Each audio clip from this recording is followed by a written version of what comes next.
Hello, students of Plus 3 Economics Honors Semester 2. This is all about the macroeconomics paper. You have national income accounting. So, the measurement of national income and what are the difficulties you do face while estimating national income is an important question for you every year and also this year. Okay, students, those who are new to the channel, please subscribe the channel. Now I'm going to explain you what are the difficulties or problems while calculating national income of a country in GDP at market price. First of all, you know what national income is.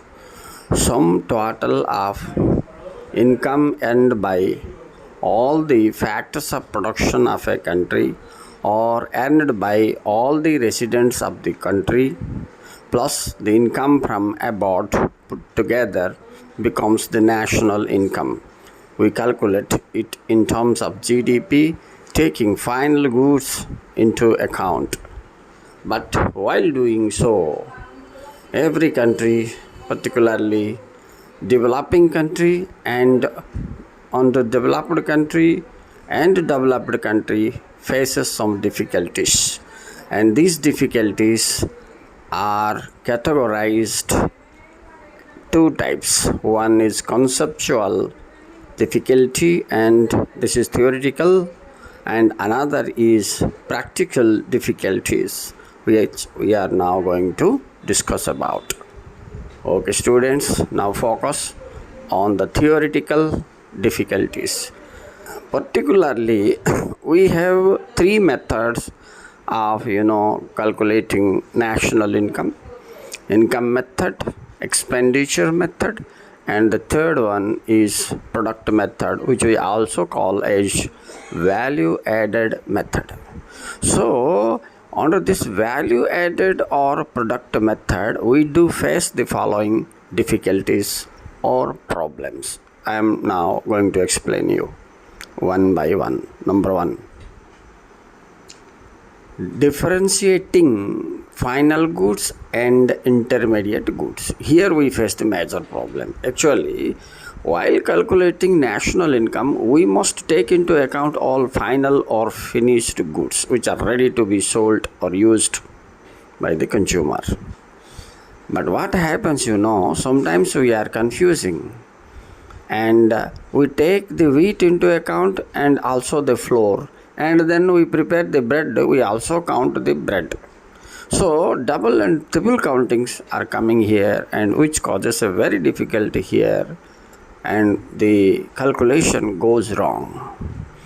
So this is a major problem in this area. The second one is change in price. Student, price, particularly we talk about market price, and that the market price is always fluctuating. It never remains constant, right? तुम देखिथिबो पिलामाने morning रे गोटे rate थिले, evening रे आ गोटे rate भी हो जाउछ. So due to this inflation and deflationary changes in the economy, change in price level frequently causes a problem of taking the price of the goods. So the calculation most of the times goes wrong. And the third problem is service without reward. You see, only those services are included that has been monetarily rewarded. For example, take the case all the lecturers, those who are giving service to in the college, they are provided some monetary reward, that is the salaries, that is visible, and we can take into account when the same professor or the lecturer is going to teach his children. See, here we cannot calculate the reward or the money or the remuneration that he gets as his income, right? So thus we found the same kind of service is rewarded and so is included in the national income under certain circumstances, but is neither rewarded nor included in the national income under different circumstances. And this problem is found to be seen in almost all types of countries, developing, underdeveloping, okay, and developed nations. And the fourth major setback in this area, major problem in this area of calculating national income is double counting.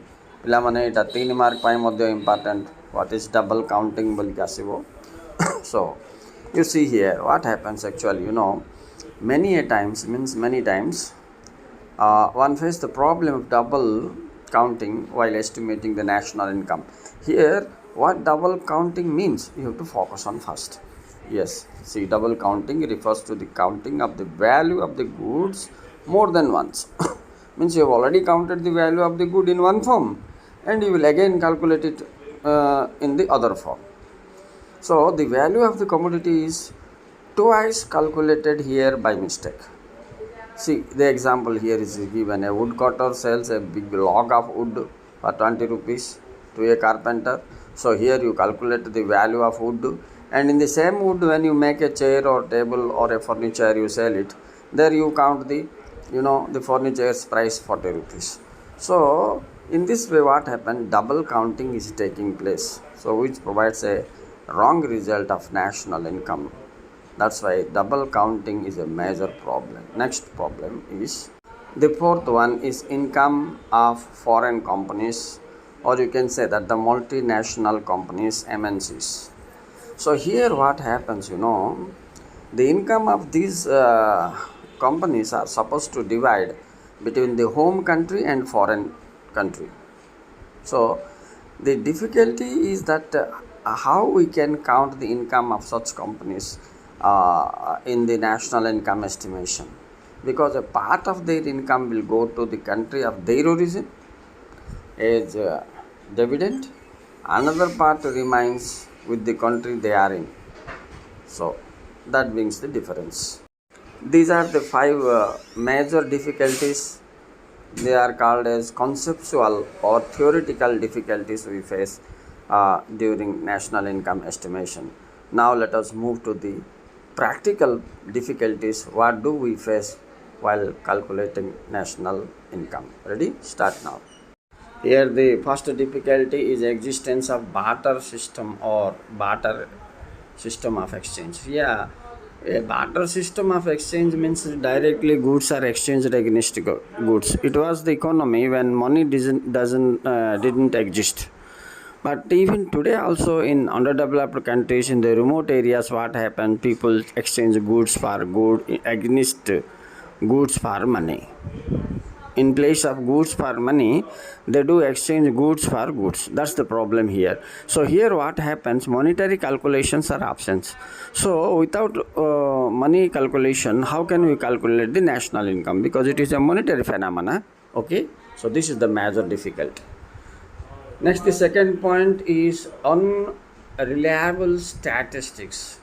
So it is in underdeveloped countries, mostly because of the mass illiteracy, no accounts are maintained, irrespective to their production, consumption, distribution, exchange, etc. So as a result, what happened? Randomly we estimate the national income. It is not accurate. That's why it's another practical problem we do face in almost all countries like India, China, Pakistan, Bangladesh, etc. Okay, now move to the third problem. Now is lack of occupational classification. See, the occupational pattern, if you see how the people or the working force are engaged in primary, secondary and tertiary sector is difficult to calculate, because perfect data is not available and it also found to be changing time to time.